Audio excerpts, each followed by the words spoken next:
A lot of our viewers have no idea what WhatsApp even is. Yeah.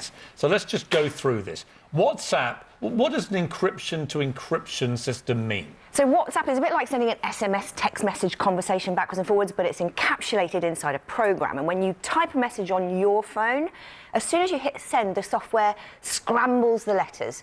So the only person who's got the key to unscramble that code is the recipient, the intended recipient. So anybody who were to intercept it, be it government security agencies, be it hackers, or any number of ways that technology can be breached, they could take that message, but when they opened it, they wouldn't be able to read the argument from the technology firms, we had this in America after the San Bernardino terror attack in California, where 20 people died, where one of the attackers' iPhones, a 5S, I think, became available to the FBI, but they couldn't get into it. And in fact, they had 10 attempts, or they had 9, I think, and were about to make the last one, which would have deleted all the data, potentially solving the motivation for the crime.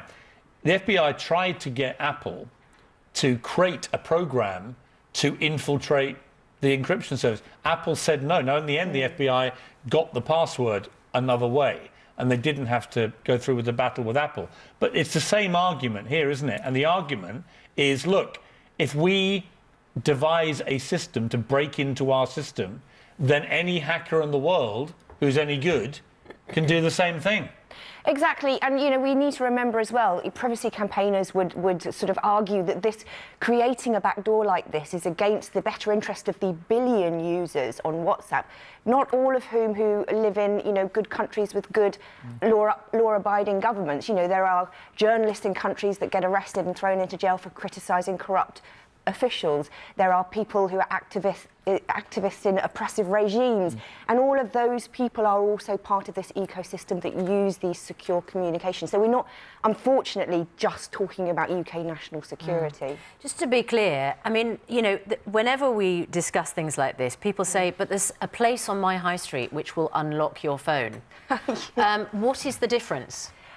So, I mean, it really depends on the places on the high street that will unlock phones. There are different ways that you can unlock them. Unlock as in allow you to make calls from it, but that doesn't mean you would have all of the data that was on it previously.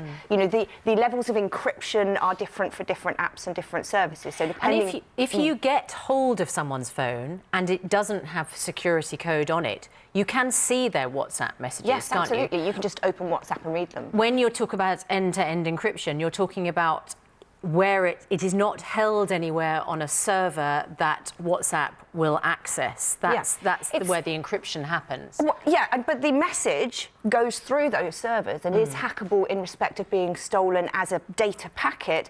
But if you open that data packet without the key, all you'll see is a scramble of spaghetti. Can I just ask you about the other big issue, which is Google and these other internet companies making a lot of money from having automated adverts going up against terror material. And today's Times here, pretty shocking headline: ISIS uses terror attack to sign up YouTube recruits. And what they've done, ISIS, they flooded YouTube, which is owned by Google now, with hundreds of violent videos recruiting people on the back of the London attacks. And of course the secondary problem here is that a lot of those videos will now be attracting automated adverts, making money for YouTube and Google. Yeah, I mean, that is appalling. In many ways, I think that perhaps the Home Secretary would be better putting her resources and time into this kind of, this is like comparing the WhatsApp issue with this YouTube issue. Did Amber Rudd, I listened to her yesterday talking about all this.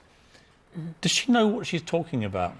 I mean, in terms of the terminology she was using, she sounded very impressive. When you actually studied what she said, I didn't get the feeling she really understood what she was talking about. No, I mean, somebody said to her, this is something that's broken that people might be able to understand. We can point it and say we can fix that. But ultimately, if you did break the security for WhatsApp, then the people who have something really to hide are going to go to another platform. It's a big problem. Look, a lot of ethical issues here, and it's very easy to say you've got to unencrypt it. If you do, and the entire world gets hacked, and you get that situation, a lot of people will feel very angry about that as well. Exactly.